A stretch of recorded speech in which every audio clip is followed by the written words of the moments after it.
સહયોગ। પ્રજાપિતા બ્રહ્માકુમારી ઈશ્વરીય વિશ્વવિદ્યાલયની મુન્દ્રા શાખા દ્વારા રાષ્ટ્રીય રક્તદાન મહાદાન શિબિરનું આયોજન કરવામાં આવ્યું હતું।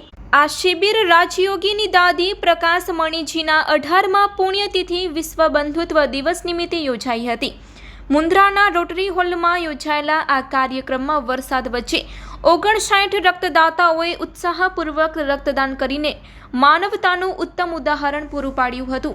આ કાર્યક્રમનો શુભારંભ બ્રહ્માકુમારી સુશીલા દીદી, નગર અધ્યક્ષા રચનાબેન Pranavbhai Joshi, Indian red cross સોસાયટીના ચેરમેન સચિનભાઈ ગણાત્રા, નગરપાલિકાના દંડક દિલીપભાઈ ગોર અને અદાણી ફાઉન્ડેશનના કિશોરભાઈ ચાવડાએ દીપ પ્રાગટ્ય કરીને કર્યો હતો।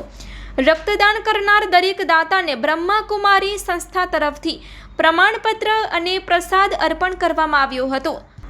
ભુજ રેડ ક્રોસ સોસાયટીના ડોક્ટર હાર્દિક વાઘેલા અને તેમની ટીમ, જેમાં નવીન જેપા અને મહેશ સુથારનો સમાવેશ થાય છે, તેમણે તબીબી સેવાઓ પૂરી પાડી હતી। આ સાથે બ્રહ્માકુમારી વર્ષાબેન, હેતલબેન અને મુકેશ સોલંકીએ પણ સહયોગ આપ્યો હતો। સમગ્ર કાર્યક્રમનું સંચાલન બ્રહ્માકુમાર વિનોદભાઈ ઠક્કરે કર્યું હતું। આ શિબિરને સફળ બનાવવા માટે નગરપાલિકા, આરોગ્ય તંત્ર, rotary club, Indian red cross society અને અદાણી ફાઉન્ડેશન સહિત અનેક સેવાભાવી સંસ્થાઓ અને વ્યક્તિઓનો સહયોગ પ્રશંસનીય રહ્યો હતો। ઉલ્લેખનીય છે કે 25મી ઓગસ્ટ સુધી ચાલનારી આ રાષ્ટ્રીય ઝુંબેશ અંતર્ગત દેશભરના 6000થી વધુ બ્રહ્માકુમારી કેન્દ્રોમાં 1 લાખથી વધુ લોકો રક્તદાન કરશે, જેનો ગિનેસ વર્લ્ડ રેકોર્ડમાં સમાવેશ કરવાનો પ્રયાસ થઈ રહ્યો છે। આ ભગીરથ કાર્યમાં મુન્દ્રાના 59 રક્તદાતાઓનું યોગદાન અમૂલ્ય સાબિત થશે અને તેઓનું નામ ગિનેસ બુક ઓફ વર્લ્ડ રેકોર્ડમાં અંકિત કરવાનું ગૌરવ પ્રાપ્ત થશે। આ અવસર મને લાગે છે કે આધ્યાત્મિક ઉર્જાનો અવસર છે। આમ તો ઘણા બધા કેમ્પ થતા હોય છે, પરંતુ આધ્યાત્મિકતા સાથે જોડાઈને જે વાત રચનાબેને કહી એ આ પ્રથમ વખત અમારા બ્રહ્માકુમારી ઇતિહાસમાં પણ આ અવસર શોધેલો આવ્યો છે કે જ્યારે આ સંસ્થાએ એવો લક્ષ્ય રાખ્યો છે કે ભારત અને નેપાળની અંદર જે લગભગ 6000 જેટલા મોટા મોટા કેન્દ્રો છે એ બધાના માધ્યમથી 1 લાખથી પણ વધુ યુનિટ બ્લડ એકત્ર કરી ફક્ત આપણે રક્તની કમીને જ ઓછી નથી કરવાની, પણ સાથે સાથે જ્યારે આપણા પરમ આદરણીય ડૉક્ટર રાજયોગીની દાદી પ્રકાશ મણીજીની 18મી પુણ્યતિથિ છે અને આ દિવસને બ્રહ્માકુમારીના બધા જ ભાઈ બહેનો વિશ્વ બંધુત્વ દિવસ તરીકે ઉજવે છે।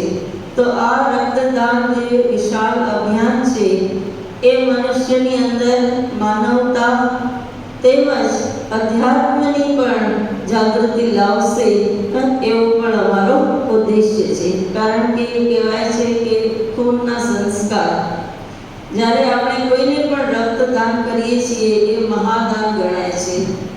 કહેવાય છે એક વ્યક્તિ એક વખત રક્તદાન કરે તો 3-4 વ્યક્તિઓને જીવનદાન આપી શકે છે। આપણે જે પણ અજાણ્યા કે જાણીતા વ્યક્તિને રક્તદાન આપીએ છીએ, બની શકે કે એ પોતાના મા બાપનો એકલવાયો દીકરો હોય, બની શકે કે એ સમગ્ર પરિવારની જિમ્મેવાર વ્યક્તિ હોય, અને બની શકે કે એ જગતની એક વિશેષ કાર્ય કરનારી વ્યક્તિ હોય। તો જ્યારે આપણે રક્તદાન કરીએ છીએ ત્યારે સમજો આપણે જીવનદાન પણ આપીએ છીએ। રક્તદાન એ ફક્ત રક્તદાન નથી, પરંતુ એ વરદાન પણ છે। અને સાથે સાથે જે રક્તનું દાન કરે છે એમને પણ ઇમ્યુનિટી પાવરમાં સારો એવો સુધારો થાય છે। હૃદય રોગના હુમલાના ચાન્સ ઘણા બધા ઘટી પણ જાય છે। એના સિવાય ઘણા શારીરિક લાભ પણ થતા હોય છે। સાથે સાથે એમને જે દિલની દુઆઓ પ્રાપ્ત થાય છે એ દુઆઓ એને જીવનમાં હર સંકટમાં ખૂબ જ મદદરૂપ થાય છે। તો આ મહાઅભિયાન કે જે બ્રહ્માકુમારી સંસ્થાએ છેડ્યું છે, તો હું માનું છું કે લાભ તો શું, પણ લાભથી ઘણી બધી વધારે યુનિટ આની ભેગી થશે અને લક્ષ્યાંક એવો છે કે આ અભિયાન દ્વારા આપણે ગિનિસ બુક વર્લ્ડ રેકોર્ડ પણ બનાવવું છે.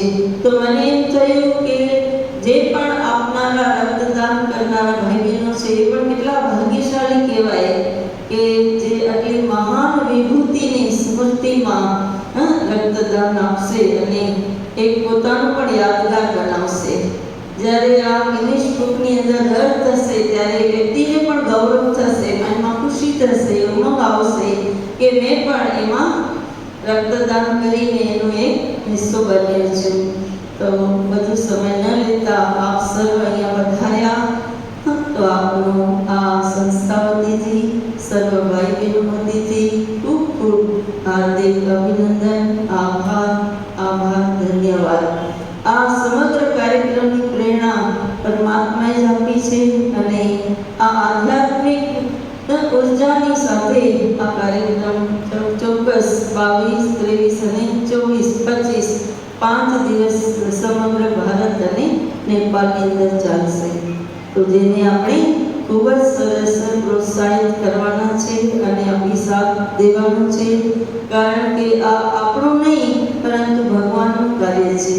કારણ કે આ રક્તદાન અભિયાન પાછળ કોઈ પણ વ્યક્તિનું કોઈ પણ વ્યક્તિગત સ્વાર્થ નથી, પણ આપણે માનવતા અને વિશ્વ બંધુત્વની ભાવનાને જાગૃત કરવાની છે.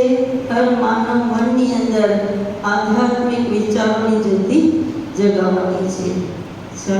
ઓમ શાંતિ શાંતિ શાંતિ. આપે આપનો સમય આપ્યો એ બદલ પણ આપના દિલથી ધન્યવાદ. ઓમ શાંતિ.